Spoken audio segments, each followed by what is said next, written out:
बिस्मिल्लाहिर्रहमानिर्रहीम। अस्सलाम वालेकुम। हाज़िर हैं आपके लिए एक नई और मज़ेदार सी रेसिपी के साथ, क्योंकि विंटर्स हैं और ये विंटर स्पेशल रेसिपी है तिल और गुड़ की चिक्की, या इसे आम तौर पर पंजाबी ज़बान में तिल और गुड़ की गज्जक भी कहा जाता है। तिल और गुड़ तासीर में दोनों ही गर्म होते हैं, तो ये स्पेशल रेसिपी है सर्दियों के लिए। आप इसको बना के जार में, एयर टाइट जार में रखें और 1 महीना ये बिल्कुल भी ख़राब नहीं होगी। आराम से खाएं, मज़े से बनाएं। बहुत ही इजी रेसिपी है, लाजमी घर में ट्राई करें। और अगर मेरी रेसिपी आपको अच्छी लगे तो प्लीज़ लाइक और सब्सक्राइब करें। तो चलें देखते हैं कि कैसे बनाई है मैंने ये तिल और गुड़ की गज्जक। 200 ग्राम मैंने ले लिए हैं सफ़ेद तिल। और तिल को पहले आप अच्छे से साफ़ कर लें, क्योंकि इसमें अक्सर कंकरियाँ और छोटे छोटे पत्थर होते हैं, मिट्टी होती है जो मुंह में आए तो बिल्कुल भी अच्छा नहीं लगता।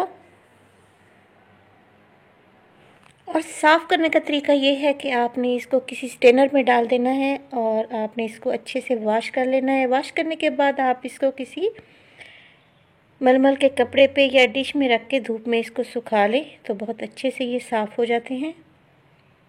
ये देखिए, यहाँ पे मैं इनको भून रही हूँ और आपने ज़्यादा नहीं भूनना, 3 से 4 मिनट तक आपने इनको भूनना है। आपने इनको बिल्कुल ब्लैक नहीं कर लेना। भून भून के हल्की सी खुशबू आने लगे तो आप इसको उतार लें। कढ़ाई में मैंने ले लिया है 1 टेबलस्पून घी है मेरे पास, और 200 ग्राम ही मेरे पास यहाँ पे गुड़ है। और गुड़ को मैंने छोटे छोटे टुकड़ों में यहाँ पे तोड़ लिया है। तो इसको मेल्ट होने देते हैं। यहाँ पे फ्लेम आपने स्लो ही रखनी है, ये ना हो कि आपका गुड़ जल जाए। बिल्कुल स्लो फ्लेम रखें और इसको मेल्ट करते जाएं। मुसलसल आपने चम्मच चलाते रहना है, वरना जो गुड़ है वो बहुत जल्दी ब्लैक हो जाता है। तो यहाँ पे मैं एक टेक्निक यूज़ कर रही हूँ। ये देखें, गुड़ को मेल्ट हुए तकरीबन 4 से 5 मिनट हो चुके हैं, बिल्कुल स्लो फ्लेम पे। तो इसको चेक कर लेते हैं पानी में डाल के। ये देखें, ये अभी भी सॉफ्ट है, तो अभी इसको मज़ीद पकाएंगे ताकि ये जब हम इसमें तिल ऐड करें तो ये हार्ड हो जाए और क्रंची से हमारे तिल और गुड़ के मरुंडे रेडी हो जाए। तो 2 मिनट इसको मैं मज़ीद पकाऊंगी। ये देखें, गुड़ ने अपना कलर चेंज कर दिया है, मगर इसको हमने बहुत ज़्यादा काला नहीं करना, वरना गुड़ का टेस्ट जो है वो कड़वा आएगा। तो दोबारा से मैं इसको चेक करती हूँ। ये देखें, ये अब हार्ड हो चुका है, आप देख सकते हैं। तो ये रेडी है। मैं फ्लेम को कर दूंगी ऑफ और इसमें डालूंगी मैं भुने हुए तिल। ये इस स्टेज पे बहुत ही गर्म है और आपने बहुत ही एहतियात से ये तिल मिक्स करने हैं। तिल इसमें ऐड कर दें और इसको मिक्स कर लें।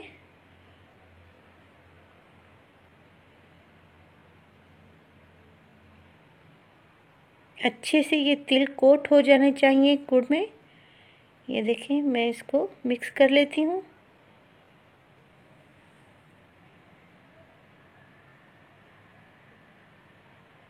यहाँ पे अगर आप चाहें तो इसके लड्डू भी तैयार कर सकते हैं। तो दूसरी तरफ मैंने ले लिया है कटिंग बोर्ड और उस पर मैं डाल दूँगी ऑयल 1 टेबलस्पून, और इसको फैला लेंगे। और जो मिक्सचर अभी हमने गुड़ और तिल का रेडी किया है वो इस पर डाल देंगे। कढ़ाई से अच्छे से उतार लें आप इस सारे मिक्सचर को, और चम्मच से भी आप इसको उतार लें। यह भी बहुत गर्म है, तो हल्का सा इसको फैला लेते हैं। और यहाँ पे मैं ले ली हूँ रोलिंग पिन। रोलिंग पिन की मदद से मैं इसको हल्के हाथों से इसको मैं फैला लूँगी। जितनी थिकनेस हमें चाहिए वो मैं आपको अभी दिखाती हूँ। थोड़ा सा तेल मज़ीद इस पर डालेंगे, क्योंकि ये रोलिंग पिन पे चिपक रहे हैं। इसको फैला लेते हैं जल्दी से। ये काम आपने जल्दी जल्दी करना है। और तिल और गुड़ जो है गर्म होने चाहिए, ठंडे आपने ये तिल और गुड़ को रोल नहीं करना, वरना वो नहीं होंगे। और यहाँ पे मैं पिज़्ज़ा कटर की मदद से इन पर निशान लगा रही हूँ कटिंग के। इसको हमने ठंडा होने देना है, बिल्कुल ठंडा होने देना है। बाद में आपने इसको, ये देखें, छुरी की नोक से मदद से आप उठाएंगे तो इजीली ये निकल आएंगे। ये देखें बहुत इजीली निकल आएंगे। इतनी ही आपने थिकनेस रखनी है। तो मैंने इनको निकाल लिया एक प्लेट में। ये देखें बहुत ही ये क्रंची बने हैं, बहुत ही मज़े के हैं और इनका कलर भी बहुत अच्छा आया है। अगर आप चाहें तो इनको भूनते वक्त 2 से 3 दाने इलायची के भी डाल सकते हैं और अगर आप चाहें तो यहाँ पे मूंगफली भी यूज़ कर सकते हैं।